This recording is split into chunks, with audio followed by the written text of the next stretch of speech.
You know, the way, like I shared last week, the way God works within him, seriously, you know, and again, it's catching those words, you know, those words, the heavenly words that come through God, through us, you know, for the people, and catching those words, the words that have specifically like touched your heart, that you can see that it was, I needed to hear that, or God, it's like you were a fly on my wall. I needed to, you know, I've asked God and now God's providing, you know, everything that we go through in life. If we have that relationship with God and if we are in tune with God, he will just make that way so smooth, so plain that we have no fears, no worries, no doubts. Tonight, a lot of things have been shared on fear, you know, that we, and again, God hasn't given us a spirit of fear, but of power. You know, tap into the power, not into the fear. Tap into the sound mind. That really blessed me when Lawrence said, you know, about the good thoughts and the bad thoughts, you know, and do we jumble them all together into one? Because if you do, you're going to be in a fog. You won't be able to see your way out. But no, the good thoughts, that's where our mind is at. You know, focusing on the good things, the things that, you know, all right, you may say, well, there's not much good going on in my life right now, but you can always find something. Focusing on that, not on the negatives. You know, that faith really is a big issue. Abounding in hope, abounding in that faith. We say we have no hope. Well, we do have hope. You know, God puts that hope in our hearts. He puts the desires in our hearts. You know, we desire to be what? A good mother, or maybe good at our job, or maybe a good wife, or, you know, whatever the desire is, whether you desire to travel, whether you desire to move house, whether you desire a new car, whether you desire a new puppy, you know, whatever the desire, that's where you keep your focus, you know, and you watch God bring it to pass.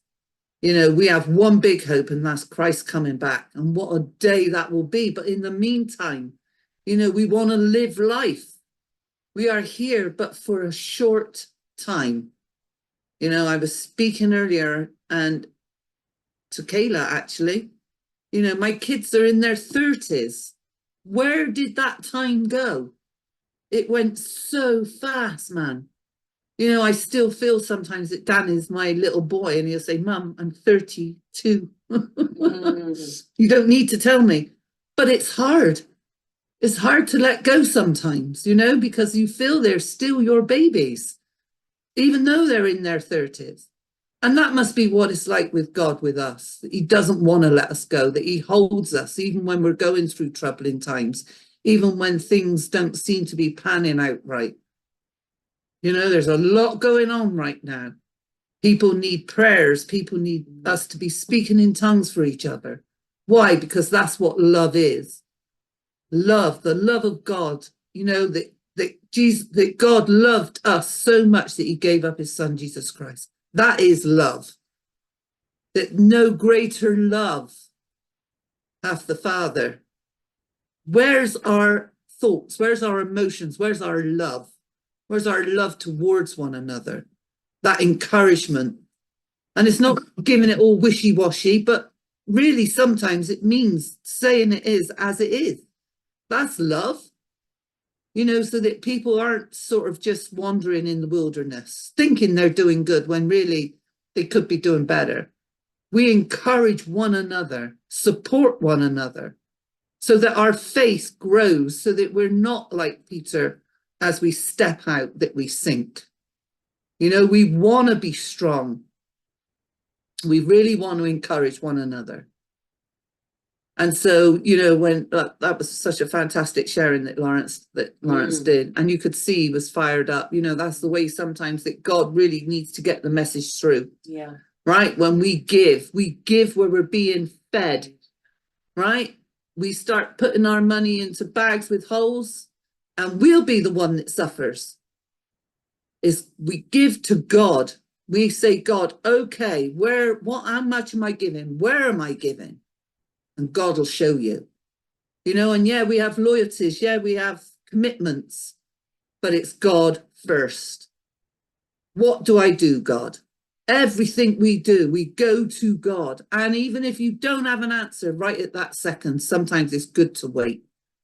You know, it doesn't have to be done there and then. Wait. Let God reveal it. Let God show it to you. You know, we've given all our lives, and we have given into bags with holes, and we have reaped the consequences. But you know, when you've been burnt once, you don't get burnt a second time.